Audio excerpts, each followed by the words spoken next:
ನಾಳೆ ಮತಗಳ್ಳತನ ವಿರುದ್ಧ ಕಾಂಗ್ರೆಸ್ ಪ್ರತಿಭಟನೆ. ಇಂದು ಸಂಜೆ ದೆಹಲಿಗೆ ಸಿಎಂ ಡಿಸಿಎಂ ಪ್ರಯಾಣ.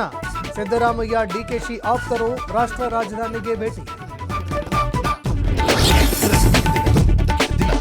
ಡಿನ್ನರ್ ಬ್ರೇಕ್ಫಾಸ್ಟ್ ಆಯಿತು, ಈಗ ದೆಹಲಿ ಯಾತ್ರೆ. ನಾಳೆ ಸಂಜೆ ವರಿಷ್ಠರನ್ನ ಭೇಟಿ ಮಾಡಿ ಸಿಎಂ ಚರ್ಚೆ. ರಾಹುಲ್ ಗಾಂಧಿ ಬಳಿ ಸಂಪುಟ ಪುನರ್ರಚನೆ ಬಗ್ಗೆ ಮಾತುಕತೆ. ಸಿಎಂ ಕುರ್ಚಿ ದಂಗಲ್ ಮಧ್ಯೆ ಮಂತ್ರಿಗಿರಿಗೆ ಬೇಡಿಕೆ. ಸಂಪುಟ ವಿಸ್ತರಣೆ ಪುನರ್ರಚನೆಯಾದರೆ ಸಚಿವ ಸ್ಥಾನ ಕೊಡಿ. ಬೆಳಗಾವಿ ಉತ್ತರ ಕ್ಷೇತ್ರದ ಶಾಸಕ ಆಸಿಫ್ ಸೇಠ್ ಮನವಿ. ಪರಪ್ಪನ ಅಗ್ರಹಾರ ಜೈಲಿನಲ್ಲಿ ಅಕ್ರಮಕ್ಕೆ ಬೀಳದ ಬ್ರೇಕ್. ಅಲೋಕ್ ಕುಮಾರ್ ಅಧಿಕಾರ ಸ್ವೀಕಾರ ದಿನವೇ ಮೊಬೈಲ್ ಪತ್ತೆ. 1 ವಾರದ ಒಳಗೆ ವರದಿ ನೀಡುವಂತೆ ಸೂಚನೆ. ವಾಹನಕ್ಕೆ ಸೈಡ್ ಬಿಡುವ ವಿಚಾರಕ್ಕೆ ಕಿರಿಕ್.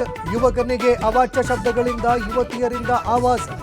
ಹಾಸನದ ಎನ್ಆರ್ ಪುರ ಸರ್ಕಲ್ನಲ್ಲಿ ಭಾರೀ ಹೈಡ್ರಾಮಾ.